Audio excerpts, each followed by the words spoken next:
Hello friends, ಇವತ್ತಿನ ವಿಡಿಯೋದಲ್ಲಿ ಮಸಾಲ ಅಕ್ಕಿ ರೊಟ್ಟಿ ಹೇಗೆ ಮಾಡೋದು ಅಂತ ನೋಡೋಣ. ಬೇಕಾಗಿರೋ ಇಂಗ್ರೀಡಿಯೆಂಟ್ಸ್: ಅಕ್ಕಿ ಹಿಟ್ಟು, ಎಣ್ಣೆ, ಈರುಳ್ಳಿ ಕಟ್ ಮಾಡಿರೋದು, ಕ್ಯಾರೆಟ್, ಕೊತ್ತಂಬರಿ ಸೊಪ್ಪು, ಜೀರಿಗೆ, ಹಸಿಮೆಣಸಿನ್ಕಾಯಿ. ಇವಾಗ ಒಂದು ಬೌಲ್ಗೆ ಅಕ್ಕಿ ಹಿಟ್ಟು ಹಾಕಿ ಏನೇನು ಕಟ್ ಮಾಡ್ಕೊಂಡಿದ್ದೀವೋ ಎಲ್ಲ ಒಂದು ಬೌಲ್ಗೆ ಎಲ್ಲ ಮಿಕ್ಸ್ ಮಾಡೋಣ. ಈರುಳ್ಳಿ, ಕ್ಯಾರೆಟ್, ಕೊತ್ತಂಬರಿ ಸೊಪ್ಪು, ಜೀರಿಗೆ, ನೆಕ್ಸ್ಟ್ ಉಪ್ಪು ಹಾಕ್ತಾಯಿದ್ದೀನಿ ರುಚಿಗೆ. ಆಮೇಲೆ ಬಿಸಿ ನೀರು ಬೇಕಾಗುತ್ತೆ ಹಿಟ್ಟು ಕಲಸೋದಕ್ಕೆ. ಬೆಚ್ಚಗಿನ ಬಿಸಿ ನೀರು ತೊಗೊಳ್ಳಿ, ತುಂಬ ಬಿಸಿ ತೊಗೊಳಕ್ಕೆ ಹೋಗಬೇಡಿ. ಸ್ವಲ್ಪನೇ ಹಾಕ್ಕೊಂಡು ಮಿಕ್ಸ್ ಮಾಡ್ಕೊಳ್ಳೋಣ. ಚಪಾತಿ ಹಿಟ್ಟಿಗಿನ್ನ ಸ್ವಲ್ಪ ತೆಳ್ಳಗಿರಬೇಕು ಹಿಟ್ಟು, ಲಟ್ಸೋದಕ್ಕೆ ತಟ್ಟೋದಕ್ಕೆ ಈಸಿ ಆಗಬೇಕು. ಎಲ್ಲ ಚೆನ್ನಾಗಿ ಮಿಕ್ಸ್ ಮಾಡ್ಕೊಳ್ಳಿ. ಸ್ವಲ್ಪನೇ ನೀರು ಆ್ಯಡ್ ಮಾಡ್ಕೊಳ್ಳಿ.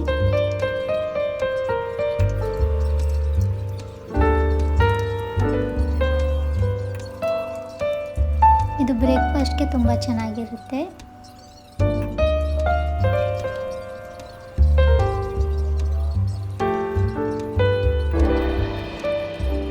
ಎಲ್ಲರೂ ಸ್ವಲ್ಪ ಟ್ರೈ ಮಾಡಿ ಹೇಳಿ ಹೇಗೆ ಅಂತ.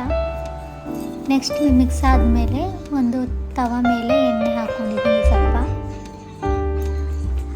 ಅಕ್ಕಿ ಹಿಟ್ಟನ್ನ ತೊಗೊತಾ ಇದ್ದೀನಿ ಮಿಕ್ಸ್ ಮಾಡಿರೋದು ತಟ್ಟೋದಕ್ಕೆ. ಅದು ಕೈಗೆ ಅಂಟಬಾರ್ದು ಅಂತ ಮೇಲೂ ಸ್ವಲ್ಪ 1/2 ಟೇಬಲ್ ಸ್ಪೂನ್ ಎಣ್ಣೆ ಹಾಕ್ಕೊಂಡಿದ್ದೀನಿ. ನಿಧಾನಕ್ಕೆ ತೆಳ್ಳುವಾಗಿ ಎಲ್ಲ ಕಡೆನೂ ಒಂದೇ ರೀತಿ ಬರೋ ಹಾಗೆ ತಟ್ಟಿಕೊಳ್ಳಿ.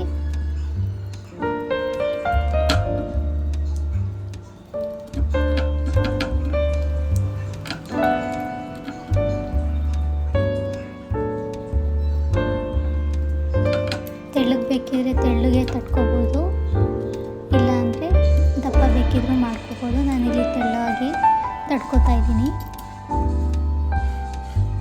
ನೋಡಿ ಹೇಗೆ ಕಾಣುತ್ತೆ. ಸ್ಟವ್ ಅಂಟಿಸಿ ಇಟ್ಟಿದ್ದೀನಿ ಬಿಸಿ ಕಾಯೋದಕ್ಕೆ.